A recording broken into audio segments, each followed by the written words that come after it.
The sun hung low over the jagged ridge line, casting long shadows across the parched valley floor. Jacob Thornton stood at the edge of his makeshift porch, watching the day die in streaks of amber and crimson. His cabin, little more than rough-hewn logs chinked with mud and moss, squatted against the hillside like a forgotten grave marker. This was how he preferred it. Forgotten. Alone. Invisible to the world that had taken everything from him. 5 years had passed since he'd mustered out of the cavalry at Fort Grant. 5 years since he'd turned his back on civilization and its endless appetite for blood. The war against the Apache had left its mark on him, carved deep into his soul like the scars that crisscrossed his weathered hands. He'd come to these mountains seeking silence, and mostly, he'd found it. The land here was unforgiving. By day, the sun beat down mercilessly, baking the red earth until it cracked like old leather. The sparse vegetation, mesquite, creosote, and stubborn clumps of bear grass clung to life with the same grim determination that kept Jacob going. At night, the temperature plummeted, and the wind howled through the canyons like the voices of the dead. Jacob lived by the gun and the trap, his Henry rifle, kept meticulously clean despite the dust that infiltrated everything, leaned against the doorframe within easy reach. A line of steel traps hung from pegs on the wall, their jaws gleaming dully in the fading light. Rabbit, deer, the occasional javelina, the land provided, if a man knew how to ask. He avoided the town of Copper Creek, 20 miles to the south. Once a month, maybe less, he'd trade pelts for ammunition, salt, and coffee at Hoskins's trading post on the outskirts. Old Hoskins knew better than to ask questions or offer conversation beyond the necessary. Jacob paid in fur and gold dust, took his goods, and disappeared back into the wilderness before the townspeople could get a good look at him. Inside the cabin, the furnishings were sparse: a rough table, a single chair, a narrow bunk covered with army blankets that still smelled faintly of gun oil and sweat. On the wall hung a faded daguerreotype in a tarnished frame, but Jacob never looked at it anymore. Looking brought the memories flooding back. Sarah's laugh, little Emma's first steps, the smoke rising from what had been his homestead back in Missouri. Raiders, they'd said. Just bad luck, they'd said. But Jacob knew the truth. It was his absence that had killed them. He'd been off playing soldier while his family burned. The nightmares came regularly. A parade of faces, both Apache and white, all bearing the same expression of surprise as death claimed them. He could still smell the gunpowder, taste the alkali dust, hear Sergeant McKenna's gurgling last breath after an Apache arrow found the gap in his jacket. The bottle of whiskey hidden beneath his bunk offered temporary respite, but Jacob rationed it carefully. A man alone in the wilderness couldn't afford to let his guard down. As twilight deepened, he prepared his evening meal: jerky, hardtack, and bitter coffee boiled over the fire. The routine was always the same, had been for years. This was his penance, his self-imposed exile from a world that had shown him too much of humanity's dark heart. But tonight, something was different. As he dumped the coffee grounds behind the cabin, he noticed tracks near the creek that wound down from the spring higher up the mountain. The prints were small, delicate even, a woman's boots, and beside them, the barefoot impressions of a child. His hand instinctively moved to the Colt revolver at his hip. Jacob followed the tracks cautiously, every sense alert. The war had taught him to read sign like an Apache scout, and these tracks told a story of exhaustion and desperation. The stride was uneven, suggesting fatigue or injury. Here and there, he saw where small hands had pressed against the earth. The child had fallen more than once. The sound of voices carried on the evening air, faint but unmistakable. Jacob crept forward, using the gathering darkness and scattered boulders as cover. Through the screening willows that lined the creek, he saw them. A woman knelt by the water's edge, cupping liquid in her palms and offering it to a boy who couldn't have been more than 6 years old. Her dress, once blue calico, was torn and stained with travel. Her dark hair, escaped from what had probably been a proper bun, hung in tired strands around her face. Even from a distance, Jacob could see the determined set of her shoulders, the way she kept herself between the child and the darkening wilderness. The boy was crying softly, exhausted beyond measure. The woman gathered him against her, whispering words Jacob couldn't make out. She was trying to fill a canteen, but her hands shook with fatigue. As she reached for it, the current caught the container, sending it bobbing downstream. "Stay here, Thomas," she said, her voice carrying clearly now. "Mama will get it." She started after the canteen, but the creek bank was steep and crumbling. As she grabbed for a handhold, the earth gave way. She slipped, catching herself just before tumbling into the deeper pool below.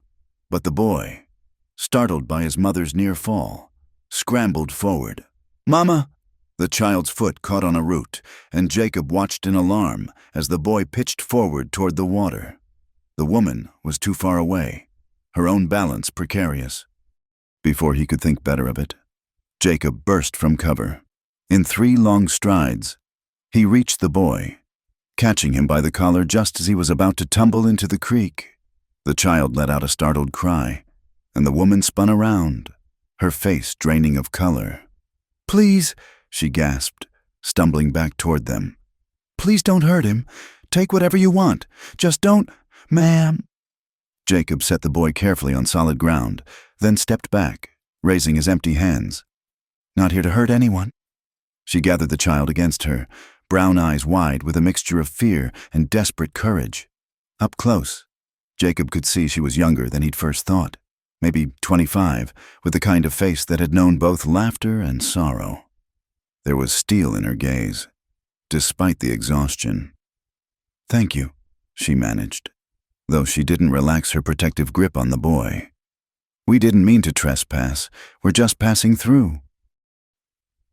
Jacob retrieved her canteen from where it had lodged against a rock, filled it, and handed it back, careful to keep his movements slow and non-threatening. This is rough country for passing through, especially with a young one.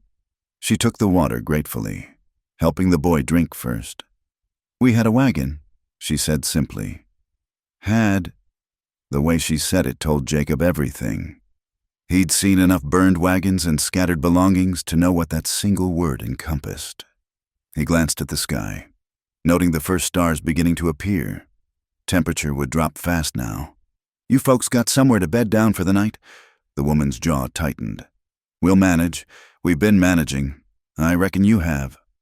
Jacob studied the pair, noting the boy's hollow cheeks, the way the woman swayed slightly on her feet. His cabin was a 20-minute walk. Every instinct screamed at him to turn away, to maintain the solitude he'd fought so hard to preserve. He chose solitude, he muttered under his breath, the words a familiar mantra. But the boy was shivering now, and the woman's brave front was beginning to crack. Jacob had seen that look before, on soldiers pushed past their limit, still fighting because they didn't know how to stop. "There's a cabin about a mile upstream," he heard himself say. "Nothing fancy, but it's got walls and a roof. You're welcome to it for the night." The woman studied him, clearly wrestling with her own instincts. "Why would you help us?" It was a fair question. Jacob wasn't sure he had an answer. Maybe it was the boy, reminding him painfully of another child, another time. Maybe it was simply that turning away would add 2 more ghosts to the ones that already haunted him. "Because the night's coming," he said finally. "And there's worse than me in these hills." The walk back to the cabin was slow and silent. The woman, she'd finally introduced herself as Margaret Walsh, carried the boy on her hip despite Jacob's offer to help. Young Thomas had fallen asleep against his mother's shoulder, his small fingers clutched in her torn collar. Jacob led the way, rifle in hand, alert to every shadow and sound in the gathering darkness. When they reached the cabin, Jacob held the door open, watching Margaret's face as she took in the Spartan interior. If she was disappointed by the rough accommodations, she didn't show it. Instead, she gently laid Thomas on the narrow bunk, tucking the army blanket around his small form with practiced care. "My husband died 3 months ago," she said quietly, her back to Jacob as she smoothed the boy's hair. "Samuel, he was a good man, worked the freight lines between Tucson and El Paso, Bandits hit the wagon train just outside of Massilia. They took everything, the cargo, the horses, even Samuel's pocket watch that had been his father's. Jacob busied himself building up the fire, giving her space to tell her story. He'd learned that sometimes people needed to talk more than they needed food or shelter. I sold what little we had left to buy passage on another freight wagon heading to California. My sister lives in Sacramento. Margaret turned from the bunk, wrapping her arms around herself. That wagon broke an axle 2 days ago. The driver said he couldn't wait, couldn't risk being caught in Apache territory with a damaged wagon. He left us with what water and food he could spare and pointed toward Copper Creek. That's 20 miles of hard country, Jacob said, unable to keep the edge from his voice. He knew the freight drivers, hard men who valued their cargo more than human life. "We've been walking for 2 days."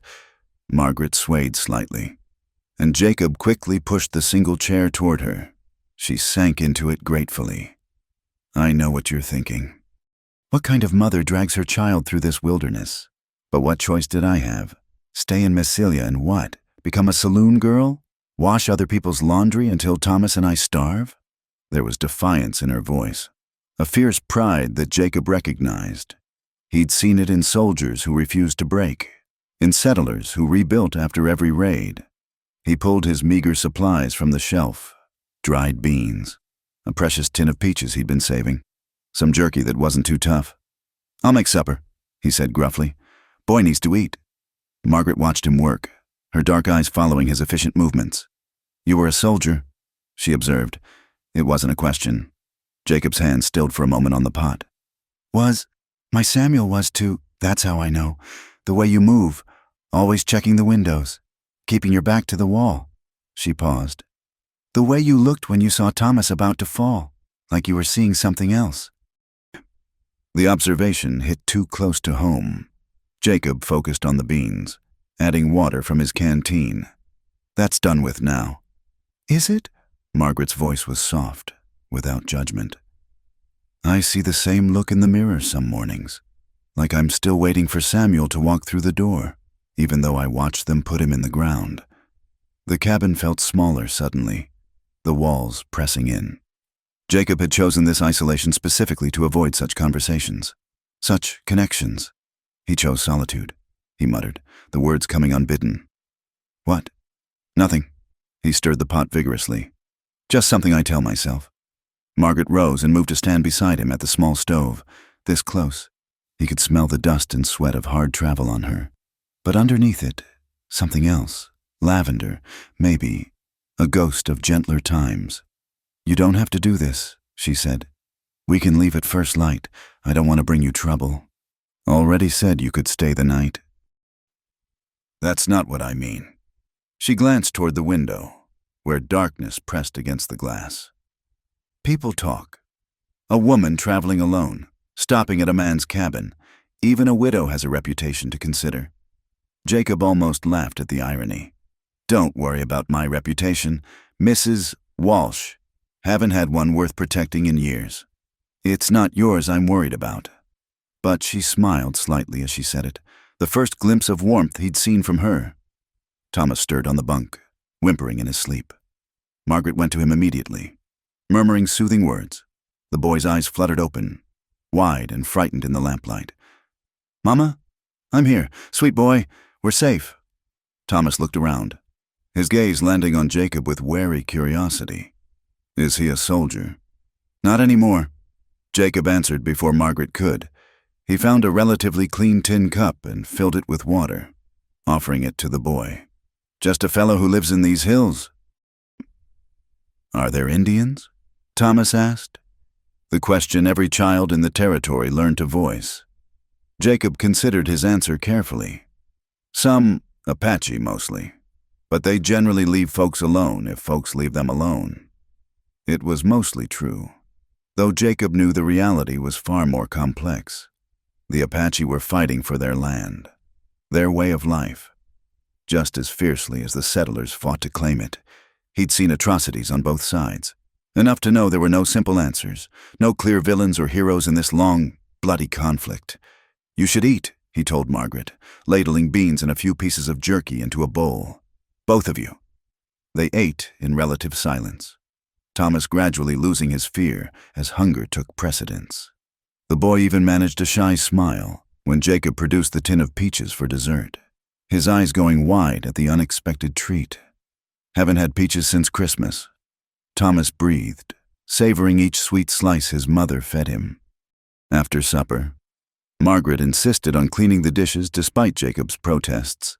He watched her work, noting the careful way she used minimal water, the practiced efficiency of someone who'd learned to make do with little. When she was done, she stood uncertainly in the middle of the small room.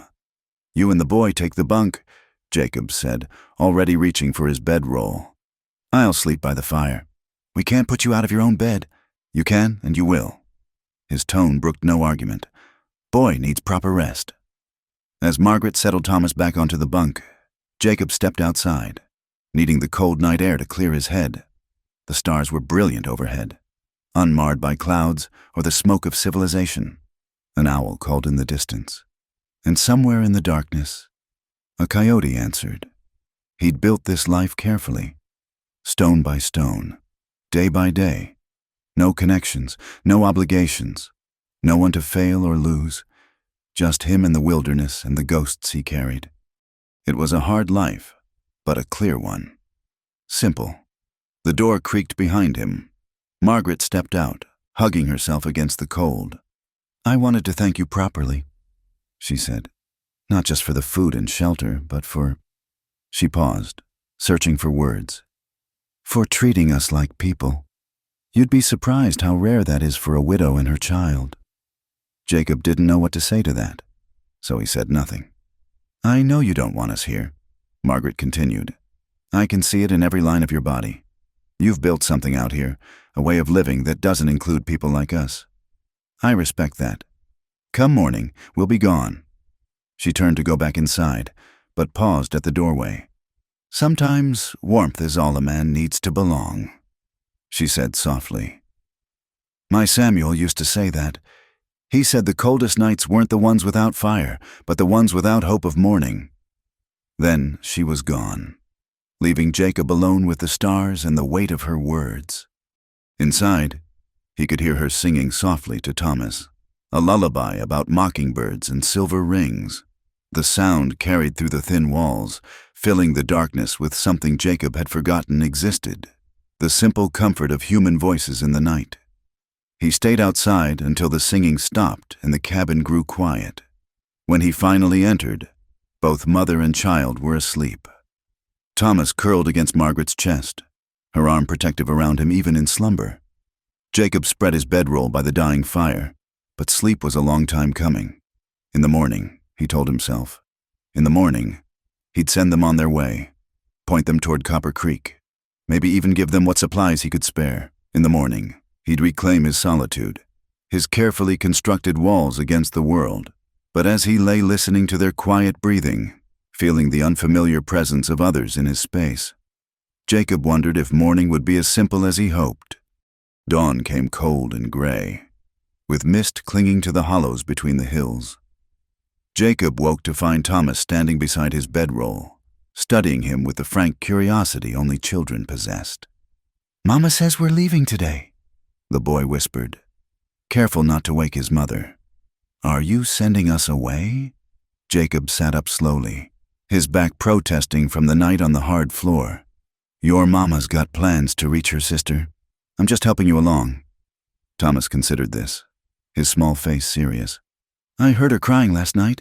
She tries to be quiet, but I always hear—" The confession hit Jacob unexpectedly. He looked over at Margaret, still asleep on the bunk, her face softened by exhaustion in the pale morning light. Even in sleep, her hand rested protectively on the empty space where Thomas had been. "Best let her rest a bit longer," Jacob said quietly. "Sun's barely up." He rose and built up the fire, then stepped outside to check his trap line. Thomas followed like a shadow, fascinated by everything, the way Jacob moved silently through the brush, how he read the signs in the dirt, the careful way he handled each trap.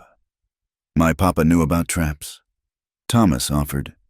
"He showed me once, But Mama said I was too young to remember." "You remember, though." The boy nodded proudly. "Papa said patience was the most important thing. That and knowing where the animals like to go." 2 of the traps had caught rabbits during the night. Jacob showed Thomas how to reset them, the boy's small hands eager to help despite their clumsiness. It was while they were working on the 3rd trap that Jacob spotted the fresh sign, "Unshod horse tracks," less than a few hours old. He stood slowly, scanning the ridgeline. 3 riders, maybe 4, moving parallel to his usual hunting grounds. They'd stopped at the creek crossing, the same spot where he'd found Margaret and Thomas the night before. "What's wrong?" Thomas asked, picking up on the sudden tension. "Nothing to worry about. Let's head back." But Jacob's mind was already cataloging the possibilities. Could be hunters, could be travelers, could be scouts from Copper Creek looking for the woman and boy. Or it could be worse, the kind of men who made their living preying on the desperate and defenseless. Margaret was awake when they returned, her hair hastily pinned and her dress straightened as best she could manage. She'd tidied the cabin, folding the blanket with military precision and washing the dishes from the night before. "We should go," she said immediately. "We've imposed enough." Jacob skinned the rabbits quickly, aware of her watching him. "These tracks by the creek," he said carefully. "They fresh? From yesterday?" Margaret's face tightened. "There were men, 2 days ago, after the wagon left us. They followed for a while, but we hid in some rocks until they passed." "Describe them." "Rough men. One had a scar across his left cheek. They were leading extra horses. Stolen. I think they called out, said they'd help us." The way she said help told Jacob everything. When we didn't answer, they laughed and rode on. Said they'd be back to check the creek regular-like, that we couldn't hide forever. Jacob cursed inwardly. Horse thieves using the creek as a waypoint. They'd be back, and when they found Margaret's tracks leading to his cabin, "You can't go to Copper Creek," he said flatly. "Not yet. Those men will be watching the trails." "We can't stay here," Margaret protested. "I won't put you in danger." "Bit late for that." Jacob moved to the window, studying the approaches to the cabin. Defensible, but not against determined men who knew the terrain. "They find out you're here, they'll come. Men like that don't leave witnesses." Margaret's hand went to Thomas, pulling him close. "Then what do we do?" The smart thing would be to load them on his mule and take them over the mountains, the long way around to Copper Creek. 3 days of hard travel, but it would avoid the main trails. The smart thing would be to get them out of his life as quickly as possible. Instead, Jacob found himself saying, "We wait. Let them move on. Find other prey. Few days, maybe a week. Then I'll take you to town myself." "I can't ask that of you." "You're not asking. I'm telling." He softened his tone, seeing the fear she was trying to hide. "Those men are predators. They're counting on you being desperate, making mistakes. We don't give them that chance." Margaret sank onto the chair, Thomas climbing into her lap. "A week," she repeated. "What will people say? A widow staying with a man for a week." "Already told you, I don't care about people's opinions." "But I have to." Her voice was fierce. "For Thomas. Whatever life we build in Sacramento, it can't start with shame. He deserves better than whispers following him." Jacob understood that kind of pride, the need to protect what little dignity remained. He'd felt it himself once, before he'd decided dignity was a luxury he couldn't afford. "There's an old mining shack about a quarter mile up the ridge," he said after a moment. "Hasn't been used in years, but the roof's still good. You could stay there, close enough for protection, but—" He gestured vaguely. "Separate, for appearances." Margaret's relief was visible. "That would be— Yes, thank you." They spent the morning making the shack habitable. It was rough work, sweeping out pack rat nests, patching the worst gaps in the walls, hauling up bedding and supplies. Thomas tried to help, carrying small items with great solemnity, treating each task as an adventure. As they worked, Jacob found himself watching Margaret, noting the quiet efficiency with which she transformed the abandoned structure into something resembling a home. She hummed as she swept, a melody he almost recognized. And when she caught Thomas trying to lift a water bucket too heavy for him, her laugh was like water in the desert. "You had a family," she said suddenly, pausing in her work. They were alone. Thomas had scampered outside to collect kindling. "I can see it in how you are with him. You know how to talk to children." Jacob's hand stilled on the rope he was tying. "That was before." "Before what?" "Before I learned that caring for people just gives the world something to take away." Margaret moved closer, close enough that he could see the amber flecks in her brown eyes. "Is that what you really believe? That it's better to have nothing than to risk losing something?" "It's safer." "Safer isn't the same as living." She touched his arm lightly, a gesture so unexpected he almost flinched. "My Samuel is gone. That pain. Sometimes I can barely breathe through it. But would I trade the years we had to avoid this grief? Never. The warmth of those memories is what gets me through the cold nights." Jacob pulled away, needing distance. "The shack will do for now. I'll bring supplies each day. Keep watch for those riders. When it's clear, we'll get you to town." Margaret didn't press, recognizing the wall he'd thrown up. "All right, Mr. Thornton. We'll do it your way." That evening, after settling them into the shack, Jacob sat alone in his cabin. It felt wrong somehow. Too quiet, too empty. He could see the faint glow of their fire through the trees. Could imagine Margaret singing Thomas to sleep. He thought about her words, about warmth and memory and the price of safety. Outside, a wolf howled in the distance, the sound lonely and wild. Once, that sound had comforted him, a reminder that some creatures were meant to be solitary. Now it just sounded like what it was, one voice calling out in the darkness, hoping for an answer that never came. Sleep eluded him. He found himself at the window repeatedly, checking the ridgeline, watching for danger.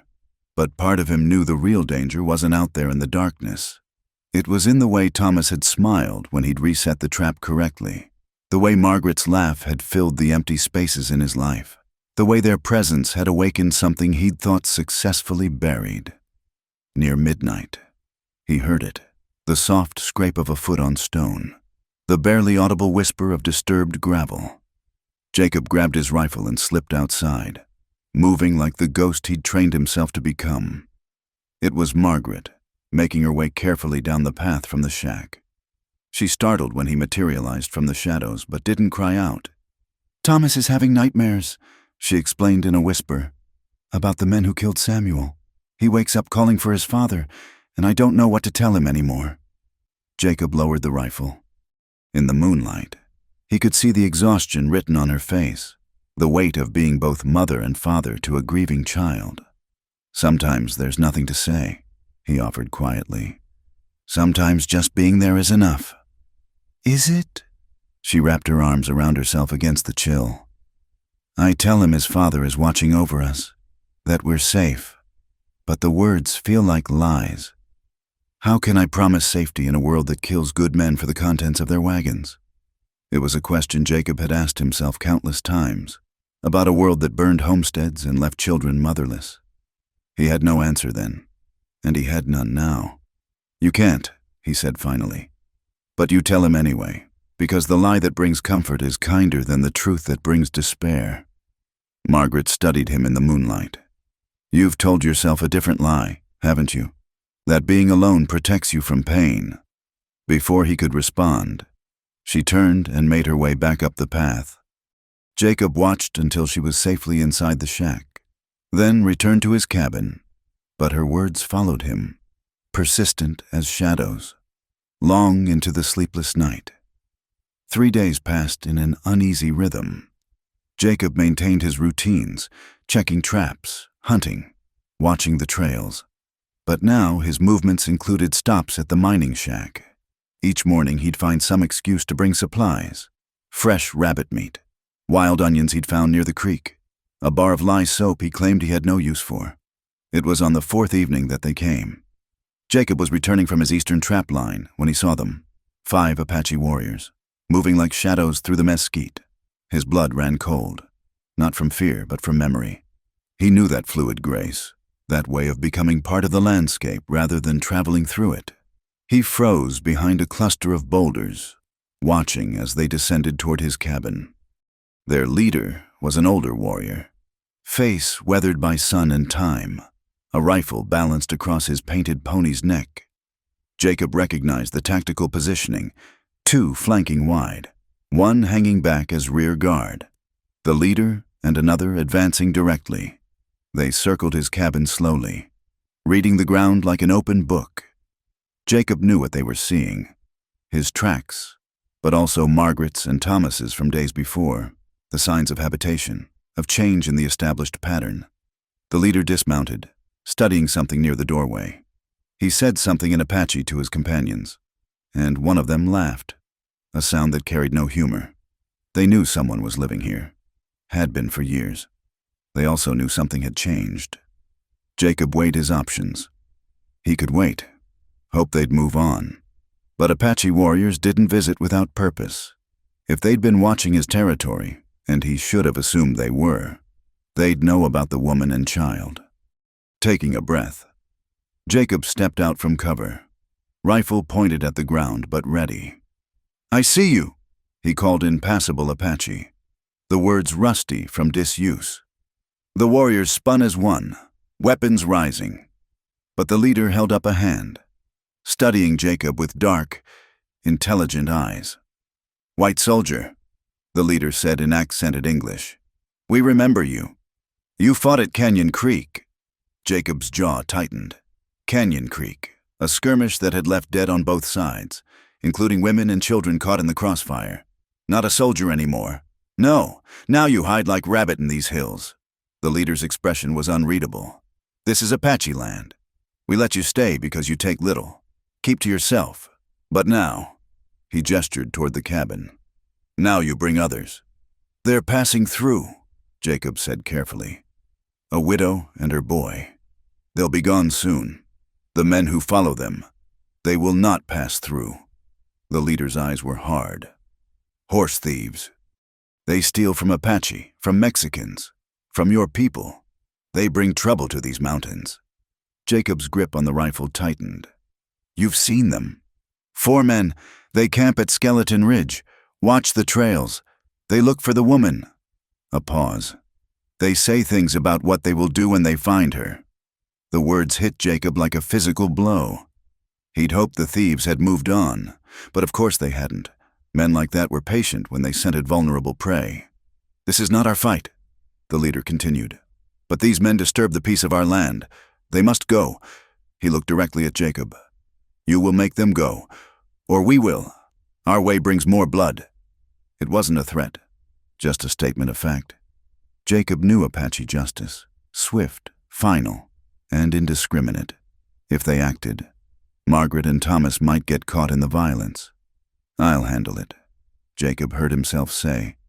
The leader studied him for a long moment. "The woman and boy, they stay at the old dig. We know this. You protect them?" At Jacob's nod, something shifted in the warrior's face. "A man should protect his family. They're not—" Jacob started, then stopped. What was the point? 3 sons, the leader said. "After that, we clear our land of all unwelcome visitors." He mounted his pony with fluid grace. "You fought well at Canyon Creek. For a white soldier, fight well again." They melted back into the landscape as quickly as they'd appeared, leaving Jacob alone with the weight of their ultimatum. 3 days to deal with 4 hardened killers, while protecting Margaret and Thomas. He made it to the shack as full darkness fell, finding Margaret and Thomas eating a simple meal by candlelight, the moment she saw his face. Margaret sent Thomas to the back room with gentle words about getting ready for bed. "What's happened?" she asked once they were alone. Jacob told her about the Apache visit, watching her face pale in the flickering light. When he finished, she stood abruptly, pacing the small space. "We'll leave tonight. If we travel in darkness, they're watching the trails. You wouldn't make it 5 miles. Jacob caught her arm gently. "Running now is the worst thing you could do." "Then what?" Her voice cracked. "I won't let Thomas be caught in the middle of—" She stopped, taking a shaky breath. "This is my fault. I brought this trouble to your door." "Trouble was already here," Jacob said. "Men like that don't need an excuse to be what they are." He released her arm, already forming plans. "I know Skeleton Ridge. Know the approaches, the blind spots. If I can get close enough—" "You're going after 4 men alone?" Margaret's eyes widened. "That's suicide. Done worse with less reason." "Jacob, no." She used his given name for the first time, and something tightened in his chest. "There has to be another way. The Apache gave us 3 days. That's generous. For them, they could have acted already." He moved to the window, checking the darkness outside. "I'll go tomorrow night, scout their position first, then, if you die, we die." Margaret's voice was flat, matter of fact. "You know that. Without you, Thomas and I have no chance out here." The truth of it hung between them. Jacob had lived so long responsible only for himself that the weight of others depending on him felt foreign, almost crushing. "I won't die," he said finally. "Promise." There was something almost desperate in her voice. Jacob turned to face her. In the candlelight, she looked younger, more vulnerable, but that steel was still there in her spine. "I've survived worse odds." "That's not a promise." Before he could respond, Thomas appeared in the doorway, a worn, stuffed rabbit clutched in his hands. "Mama? Is Mr. Jacob leaving?" Margaret went to her son immediately, kneeling to his level. "No, sweet boy. Jacob's just checking on things, making sure we're safe." Thomas looked past her to Jacob. "The bad men are coming, aren't they? The ones who hurt Papa?" Jacob met the boy's gaze steadily. "Different bad men, but they won't hurt you or your mama." "How do you know?" "Because I won't let them." The simple certainty in his voice seemed to satisfy Thomas. The boy padded over to Jacob, holding out the stuffed rabbit. "This is Mr. Ears. Papa gave him to me. He keeps bad dreams away." He pushed the toy into Jacob's hands. "You can borrow him, for when you go fight the bad men."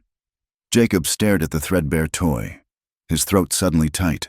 The last child to offer him such innocent trust had been his own daughter, pressing her favorite doll into his hands the morning he'd left for the army. "Keep Papa safe," Emma had said. The doll had burned with everything else. "That's kind of you, Thomas," he managed. "But I think Mr. Ears should stay here.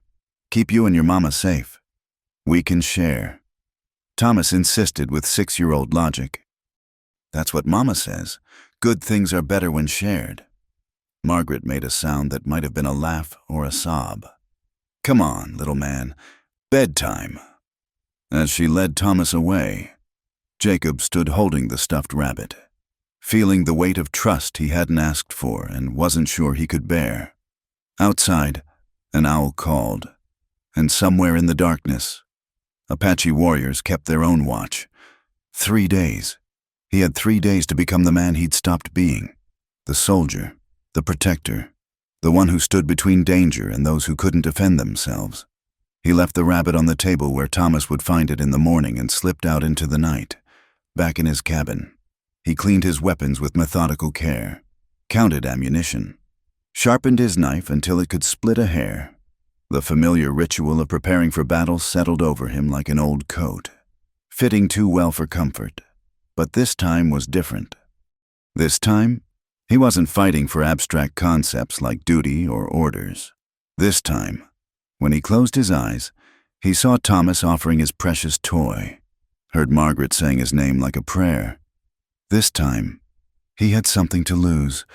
The thought should have terrified him. Instead, for the first time in 5 years, Jacob Thornton felt truly alive. The morning after the Apache visit dawned clear and bright, as if the world had no knowledge of the darkness gathering around them. Jacob woke to find Margaret already at his cabin door, a basket in her hands.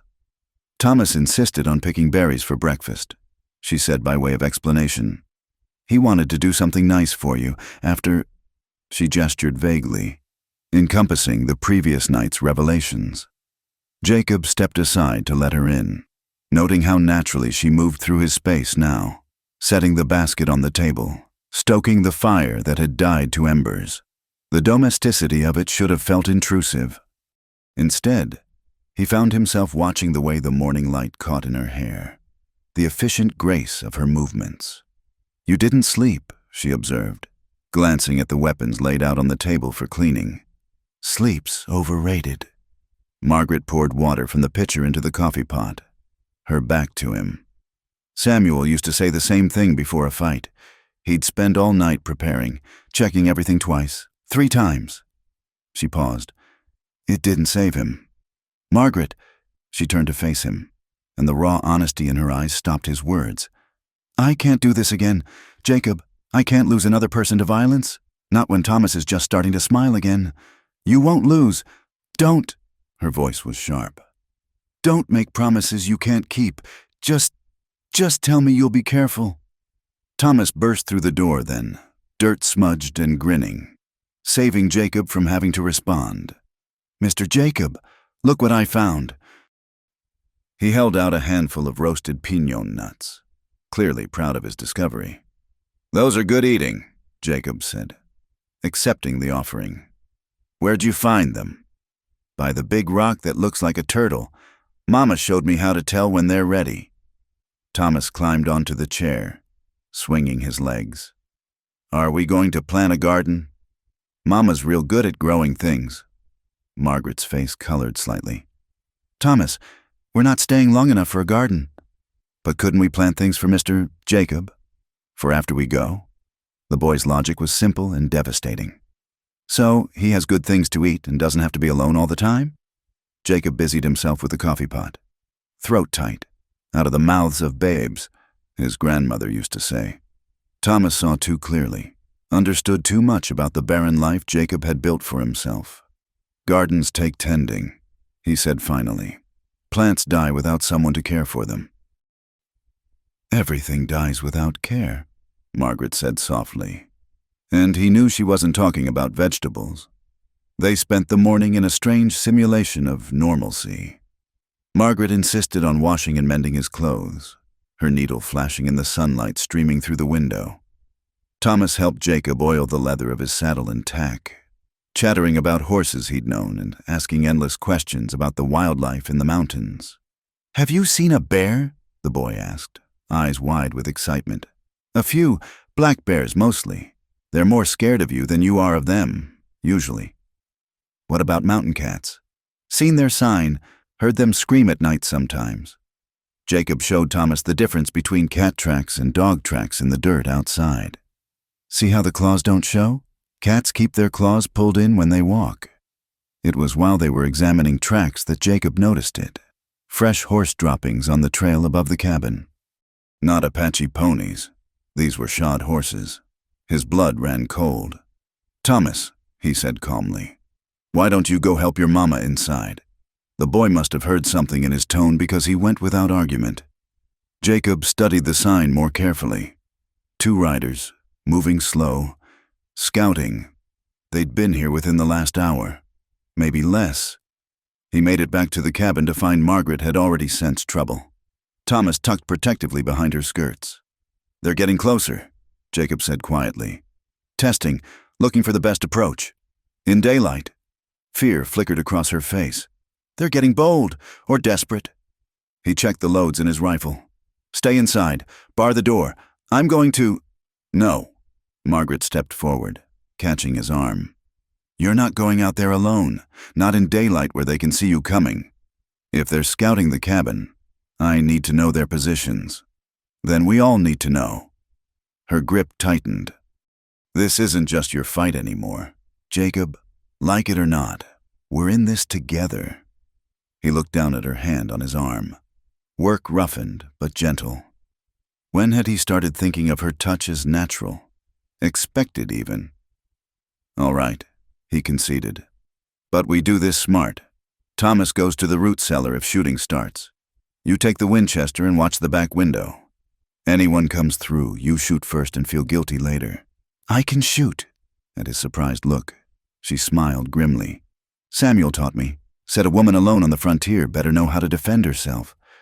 They spent the afternoon in tense vigilance, but the riders didn't return. As evening approached, Jacob made a decision. Pack what you need for a few days. He told Margaret. We're moving to the cabin, all of us. But the appearances, hang appearances. That shack's too exposed, too hard to defend. If they come at night, you'd be trapped. He softened his tone. Your reputation won't matter much if you're dead. Margaret looked like she wanted to argue, but pragmatism won. They made the move as darkness fell. Thomas riding on Jacob's shoulders, delighted by the adventure despite the circumstances. The boy had no real understanding of the danger. To him, this was just another chapter in the grand adventure of traveling west. Once they were settled in the cabin, the space felt smaller, fuller. Thomas's few toys occupied a corner. Margaret's shawl hung on a peg beside Jacob's coat. The single room that had housed his solitary existence for years now held a makeshift family, and the walls seemed to expand to accommodate them rather than close in. That night, as they prepared the evening meal together, Jacob was struck by the simple rhythm they'd fallen into. Margaret hummed as she worked, occasionally touching his shoulder as she passed. A casual intimacy that should have felt foreign, but didn't. Thomas sat at the table practicing his letters with a charred stick on a piece of bark, tongue poking out in concentration. There, the boy announced proudly. I wrote my name, and Mama's, and yours too, Mr. Jacob. Jacob looked at the childish scrawl. Thomas, Margaret, Jacob.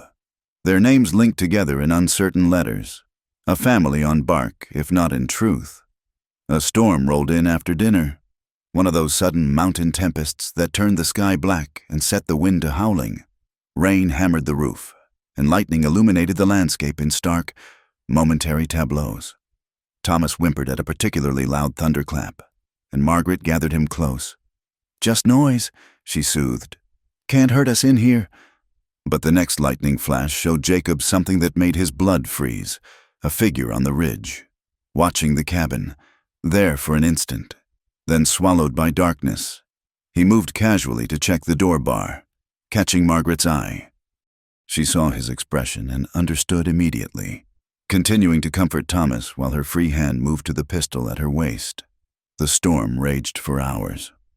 Jacob kept watch at the window, rifle ready, while Margaret sang softly to Thomas.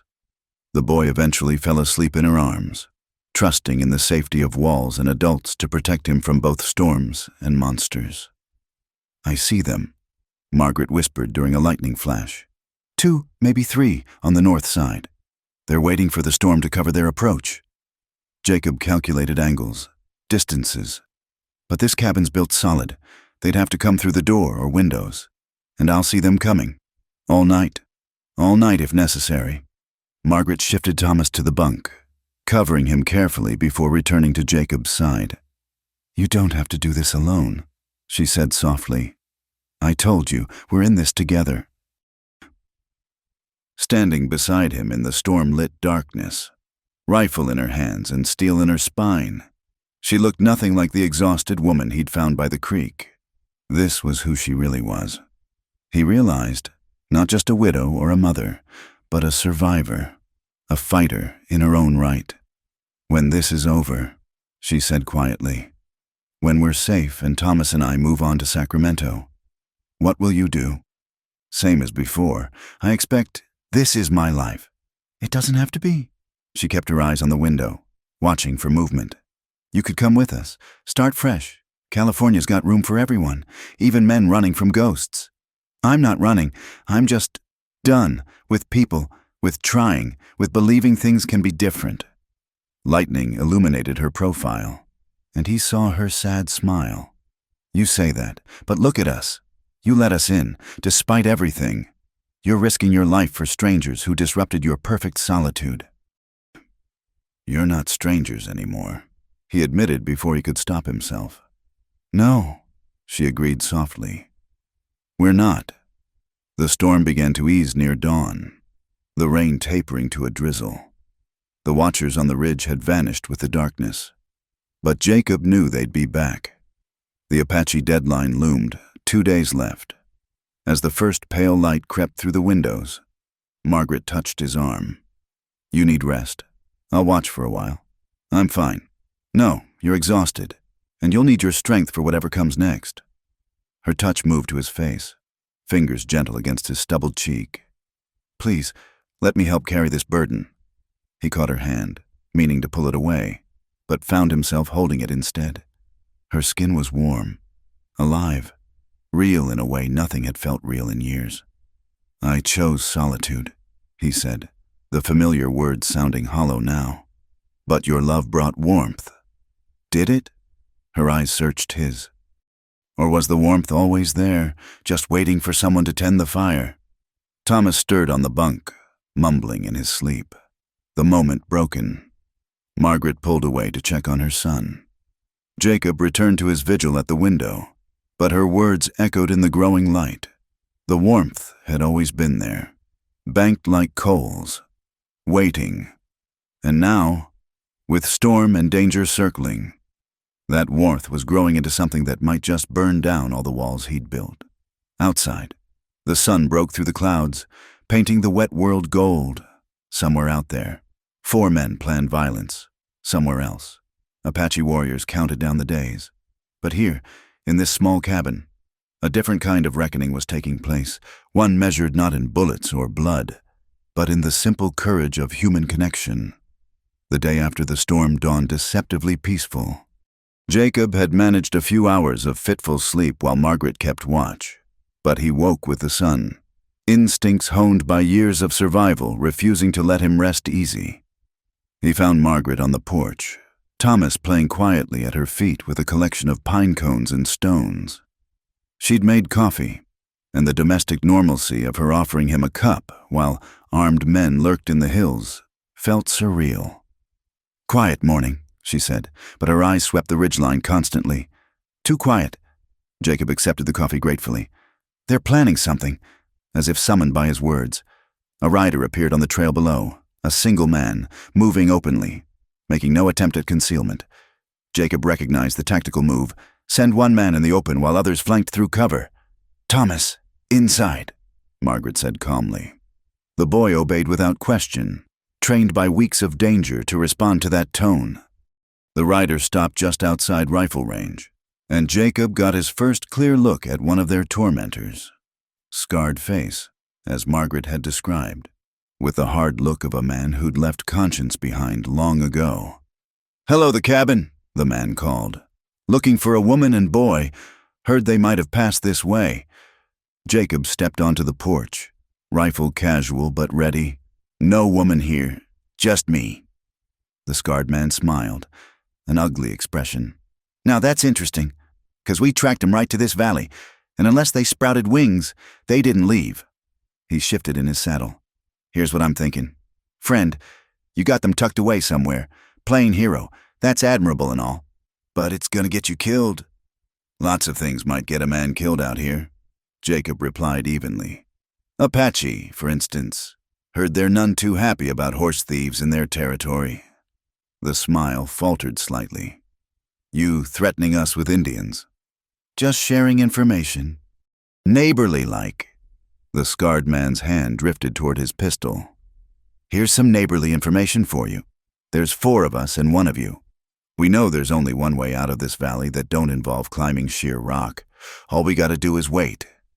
Then wait, Jacob said. Waste your time watching an empty cabin. Makes no difference to me. Oh, I don't think it's empty. The scarred man's grin returned. See, my partner Nash. He's got real good ears. Heard a kid crying during that storm last night. Sound carries funny in these mountains. Jacob's jaw tightened, but he kept his expression neutral. Here's my offer, the rider continued.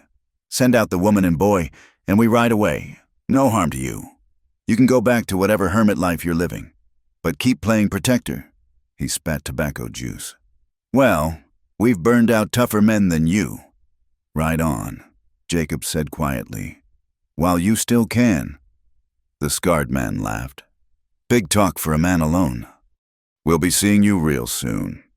He wheeled his horse and rode back down the trail, but Jacob knew he wouldn't go far.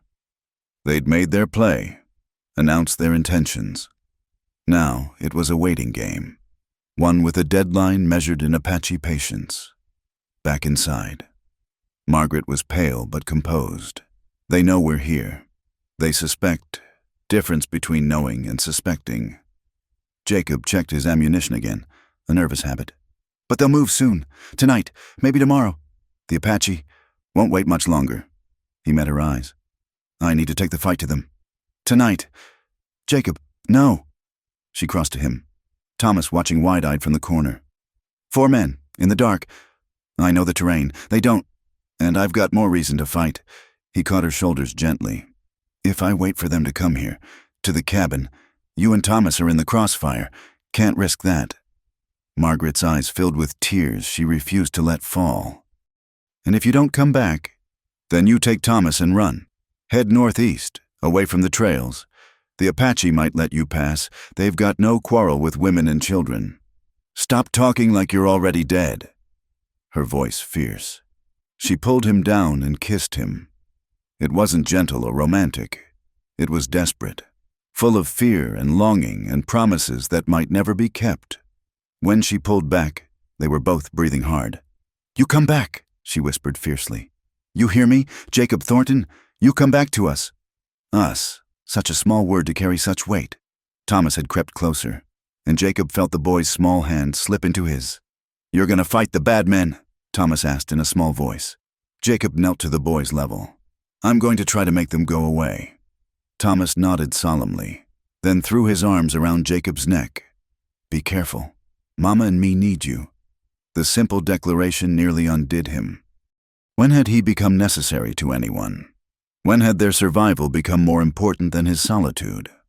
The rest of the day passed in preparation.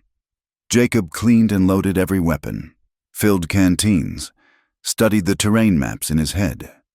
Margaret busied herself with practical tasks, cooking food that would keep, organizing supplies in case they needed to run, keeping Thomas occupied with quiet games. As afternoon faded toward evening, she approached him.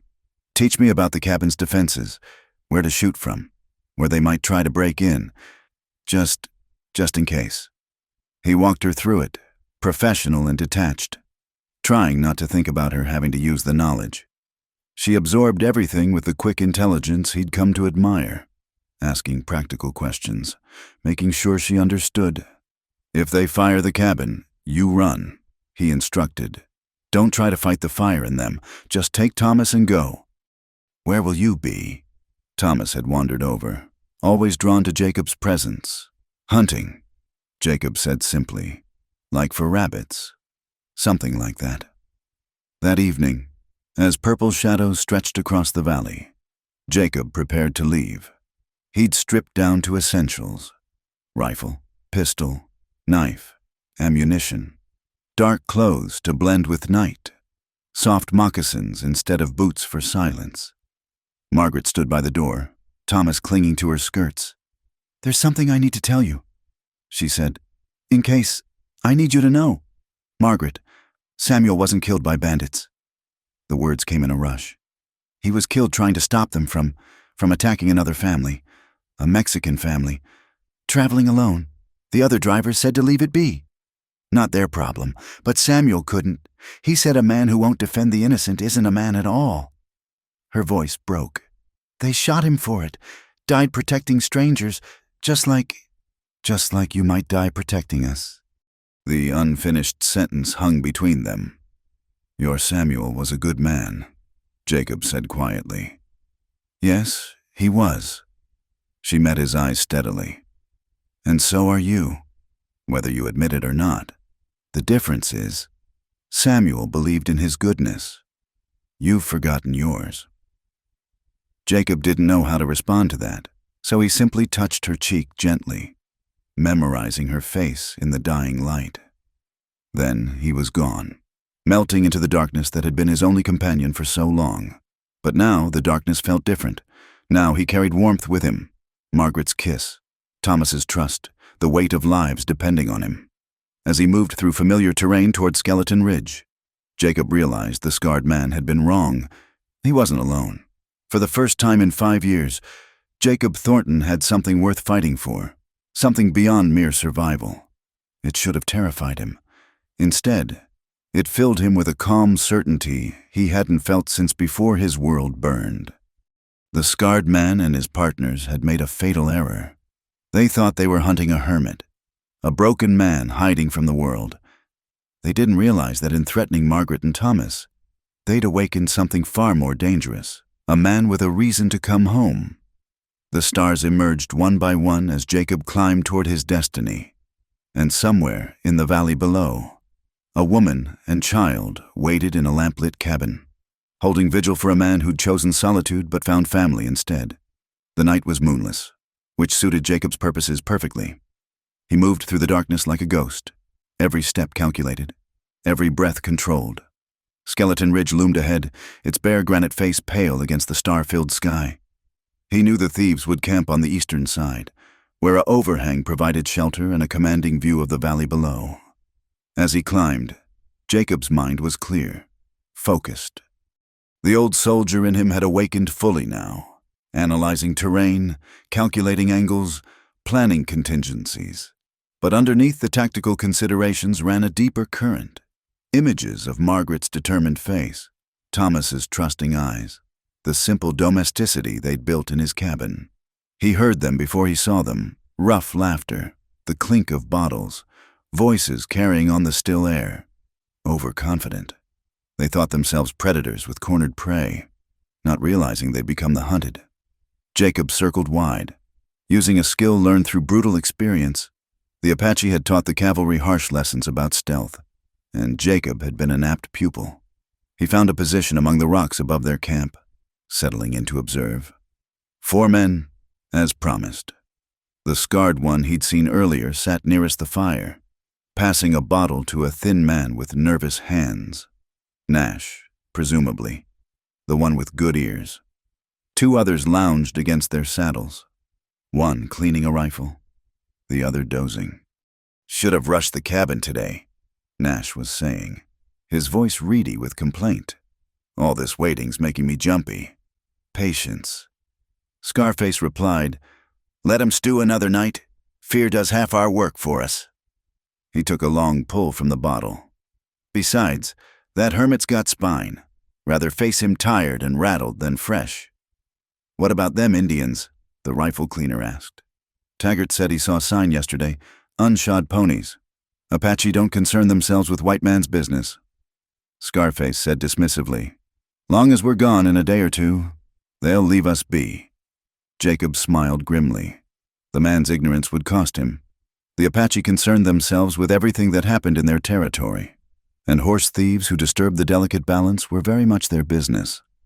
A horse whinnied softly, and Jacob's attention sharpened. The animals were picketed to the north, away from the fire. 4 horses for 4 men. But wait, he counted again. 6 horses. 2 extras, already saddled. Understanding struck him. They planned to take Margaret and Thomas with them, had already prepared for it.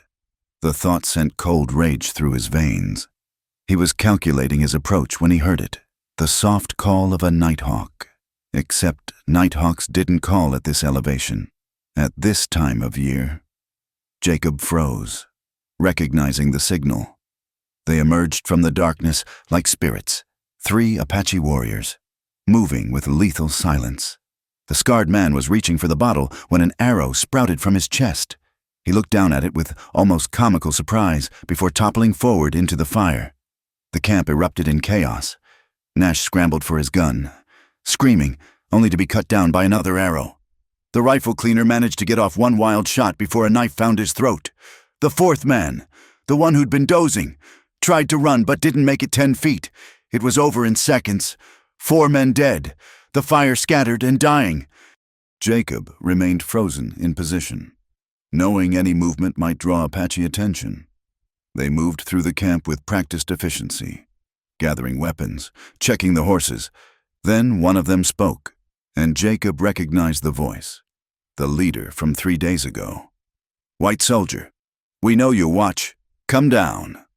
Jacob descended carefully, hands visible but near his weapons. The Apache leader studied him in the dying firelight, his warriors flanking him with arrows nocked but not drawn. "You were slow," the leader observed. We grew tired of waiting. I was being careful. Jacob replied in Apache. Careful. The leader seemed to taste the word. Yes, a man with family must be careful. He gestured to the bodies. These men will trouble no one again. But you, soldier, you brought this trouble to our land. I didn't bring them. They came hunting and found death instead. The leader's eyes were unreadable. The woman and child, they are yours now. You understand? Your responsibility. Apache do not war on women and children. But if you bring more trouble, I understand. The leader studied him a moment longer.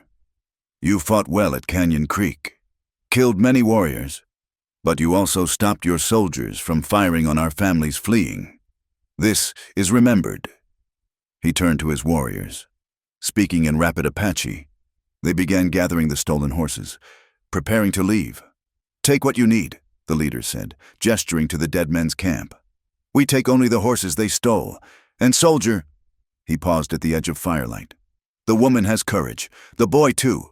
They deserve a man who fights for them, not ghosts. Then they were gone, melting back into the night, leaving Jacob alone with the dead and the weight of the Apache leader's words. He worked quickly, gathering what might be useful: ammunition, food supplies, blankets. He found a leather pouch on Scarface's body containing a surprising amount of gold coin, probably stolen. Blood money, but it would help Margaret reach Sacramento safely. As he prepared to leave, Jacob heard it, gunshots from the direction of his cabin. 3 shots, evenly spaced.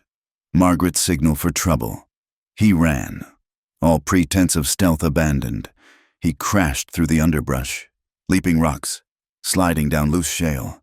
More shots, rapid now. The crack of his Henry rifle, then the deeper boom of a shotgun. Thomas's scream carried on the night air. High and terrified, Jacob burst from the tree line to see flames licking at his cabin's walls. 2 horses stood riderless nearby. There had been more than 4 thieves.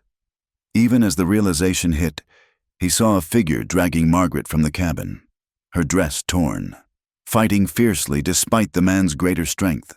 The shot was instinctive, weeks of practice and years of experience guiding his aim. The man spun away from Margaret, clutching his shoulder. She scrambled back, and Jacob saw her grab for the pistol in the dirt. "The cabin?" she screamed. "Thomas!" Horror flooded through him. The boy was still inside the burning building. Jacob sprinted past Margaret, who was covering the wounded thief with shaking hands. He hit the door at full speed, feeling the heat blast over him like a physical blow. Smoke filled the interior, thick and choking. Jacob dropped to his knees, crawling below the worst of it. "Thomas, call out, boy!" A weak cough from the corner. Jacob found him huddled behind the overturned table. "Mister," ears clutched to his chest. The boy's eyes were streaming, but he was conscious. Jacob gathered him up, wrapping his own coat around the small form. The main beam groaned ominously. Jacob ran, feeling the heat sear his back as he burst through the doorway just as part of the roof collapsed behind him. He stumbled into the yard, gasping clean air. Thomas coughing but alive in his arms. "Jacob!" Margaret was there, hands running over both of them, checking for injuries. "Oh God, I thought when the roof started falling—" "We're all right," he set Thomas down gently, the boy immediately clinging to his mother. "We're all right." The wounded thief had crawled toward his horse, leaving a dark trail.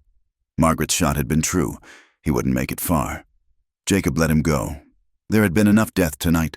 They stood watching his cabin burn. 5 years of solitary life consumed in minutes. Everything he owned. His carefully maintained isolation. His barriers against the world. All of it turning to ash and ember. "I'm sorry," Margaret whispered. "Your home?" It was just a building. Jacob put his arm around her shoulders, drawing both her and Thomas close. "Home is—" He stopped, unable to finish, but Margaret understood. She leaned into him, Thomas between them, and for the first time in years, Jacob felt the truth of it. Home wasn't walls and a roof. It was this, people who needed him, who'd fought beside him, who made his continued existence mean something beyond mere survival. The fire crackled and roared. sparks rising like prayers to the star-filled sky. Somewhere in the darkness, Apache warriors drove stolen horses back to their people. On Skeleton Ridge, 4 bodies waited for the scavengers. And here, in the light of his burning past, Jacob Thornton held his unexpected family and felt the ice around his heart finally, fully melt. "Where will we go?" Thomas asked in a small voice, the trauma of the night evident in his trembling. Jacob looked down at the boy, then at Margaret, her face streaked with soot and tears but radiating fierce relief. The gold in Scarface's pouch would buy stage tickets, supplies, a new start. California was vast, full of opportunities for a man willing to work, especially one with a family to work for. "West," he said simply. "Together." Margaret's hand found his in the firelight, squeezing tight. "Together," she echoed. As dawn approached, they gathered what little could be salvaged, loaded the abandoned horses, and prepared to leave the valley that had been Jacob's refuge and prison for so long. The cabin was reduced to glowing embers now, but Jacob felt no sorrow. He'd chosen solitude, built walls of isolation and silence. But love, unexpected, unbidden, undeniable, had brought him something infinitely more valuable. Not just warmth against the cold, but a reason to face the sunrise, to believe in tomorrows, to risk his heart again. As they rode toward the rising sun, Thomas asleep against Jacob's chest and Margaret riding close beside. Jacob understood what the Apache leader had meant. He'd been fighting ghosts for too long. Now, finally, he had something real to fight for, and to live for. The widow's love had indeed brought warmth, but more than that, it had brought him home. Dawn painted the mountains in shades of rose and gold as they descended from the burned cabin. The horses picked their way carefully down the trail, and Jacob kept Thomas secure in front of him, the boy finally sleeping after the terror of the night. Margaret rode alongside, her face turned toward the rising sun, the light catching the tear tracks on her cheeks. They stopped at the creek where Jacob had first found them, letting the horses drink. It seemed fitting somehow, this circle back to the beginning. Margaret knelt by the water, washing the soot from her face and hands, trying to clean the worst of the ash from her torn dress. "We look like refugees," she said with a weak smile. "We are refugees," Jacob replied, helping Thomas down to drink. "But we're alive." The boy was quiet, still processing the night's trauma. He clutched Mister, ears tightly, the stuffed rabbit now singed and dirty but intact. When Margaret tried to clean his face, he pulled away, burying his head against Jacob's leg. "It's all right, son," Jacob said, the endearment coming naturally now. "You were very brave last night. The bad men came."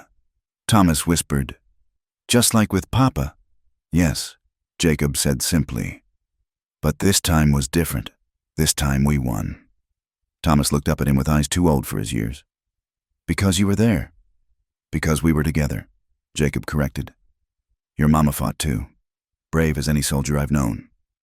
Margaret's eyes met his over Thomas's head, gratitude and something deeper shining there. They mounted up again, continuing down toward the main trail.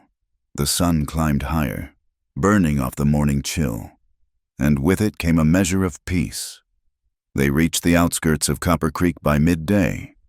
Jacob had avoided this place for years, but now necessity drove them forward. They needed supplies, needed to arrange transportation west. The town looked smaller than he remembered, dust-blown and tired, but busy with the commerce of survival. Their appearance drew stares. A soot-stained family on horses bearing no saddles, looking like they'd ridden through hell, which, Jacob supposed, they had.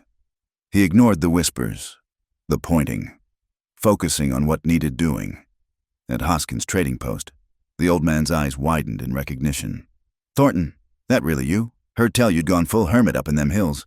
Need supplies," Jacob said curtly. "And information about stage routes west." Hoskins's gaze traveled to Margaret and Thomas, understanding dawning. "Well, I'll be... You the widow folks been talking about? The one them horse thieves was hunting?" Margaret lifted her chin. "I am, and they found more than they bargained for." "Reckon they did."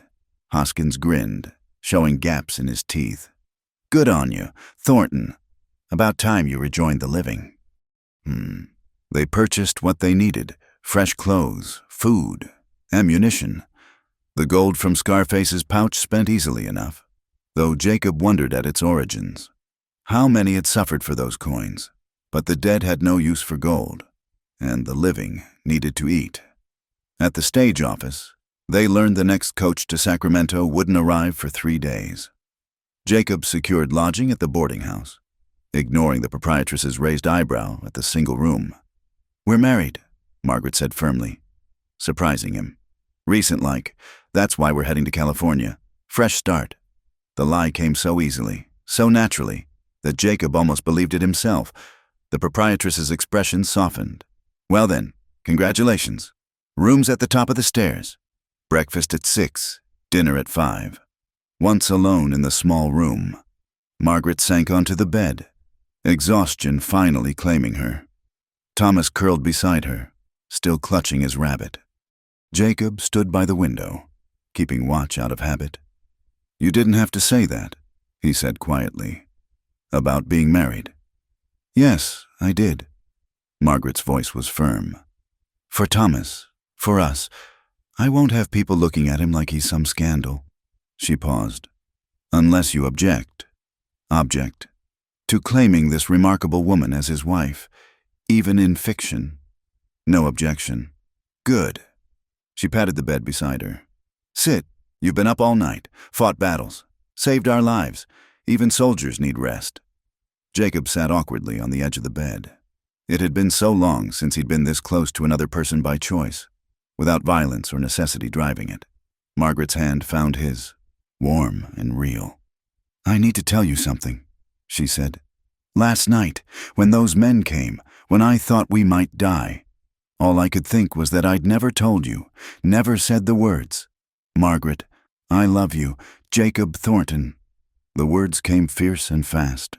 "I know it's too soon, too sudden. I know you never asked for this, for us, but nearly losing you made me realize I'd rather speak truth and be rejected than stay silent and regret." Jacob turned to face her fully, this woman who'd crashed through every defense he'd built. "You saved me," he said simply. "I was dead inside, just going through the motions. Then you and Thomas came along and? Her eyes searched his. "And reminded me why life is worth living." He touched her face gently. "I love you too. God help me, I fought it. But somewhere between that first night and watching my cabin burn, you became everything." She kissed him then, soft and sweet and full of promise. Thomas stirred between them, mumbling in his sleep, and they pulled apart, smiling at the reminder of their small chaperone. "So what now?" Margaret asked. "Do we still go to Sacramento? I have no sister there. That was a lie. I just needed somewhere to aim for." Jacob considered. The whole West stretched before them, full of possibility. "There's a valley I heard about, up north of Sacramento. Good soil, they say. Room for crops, cattle. Place where a man could build something lasting. A farm." Margaret's eyes lit up. "Oh, Jacob, really?" "If you'll have me. If you'll let me be a father to Thomas, a husband to you. Real, not just for appearances." "Yes." No hesitation. No doubt. Yes to all of it. They spent 3 days in Copper Creek, healing, planning, drawing curious looks but also unexpected kindness. Word had spread about the horse thieves' fate, and frontier justice was understood if not openly discussed. The Apache were given credit for the killings, which was true enough, and Jacob saw no need to elaborate. On the morning the stage arrived, they stood ready, a small family among the other travelers, ordinary in appearance but bound by extraordinary circumstance. Thomas had recovered his natural curiosity, pestering Jacob with questions about California, about farming, about their new life. As they boarded, the driver looked them over. "Sacramento, eh? Long journey with a young one." "We'll manage," Jacob said, helping Margaret up. "We've traveled harder roads." The stage pulled out, wheels creaking, dust rising. Jacob watched the mountains fade behind them, those hills that had been his refuge and his prison. He felt no regret leaving them behind. Ahead lay uncertainty, hard work, the challenge of building a life with other people depending on him. But Margaret's hand was in his, Thomas chattering excitedly about the journey, and Jacob knew with bone-deep certainty that he was finally heading in the right direction. Not running from something, but toward it. The sun climbed higher, warming the stage's interior. Margaret leaned against his shoulder, and Jacob heard her whisper, almost too soft to catch, "Sometimes warmth is all a man needs to belong." He thought of the Apache leader's words, of Margaret's fierce love, of Thomas's trust. The lonely years fell away like shed skin, leaving him raw but renewed. He'd chosen solitude once, built walls of grief and guilt. But love, stubborn, patient, unexpected love, had torn those walls down and given him something infinitely more precious. As the stage rolled west toward new beginnings, Jacob pressed a kiss to Margaret's hair, felt Thomas's small hand creep into his, and knew himself to be the richest man in the territory, not in gold or land, but in the currency that truly mattered: family, purpose, and a place to belong. He chose solitude, but the widow's love brought the Apache warmth and a place to belong. The story was ending, but their life together was just beginning. And somewhere in the vast western sky, Jacob could swear he heard the approving cry of a hawk, wild and free, calling them home. Thank you for listening to this story from the Wild West. Where are you listening from today? I'd love to hear from you in the comments below. Let's connect across the miles, just like our characters connected across the frontier. Don't forget to subscribe to the From Wild West channel and share your thoughts about Jacob and Margaret's journey. Did their love story touch your heart? What would you have done in their place? Your stories and comments help keep the spirit of the Old West alive.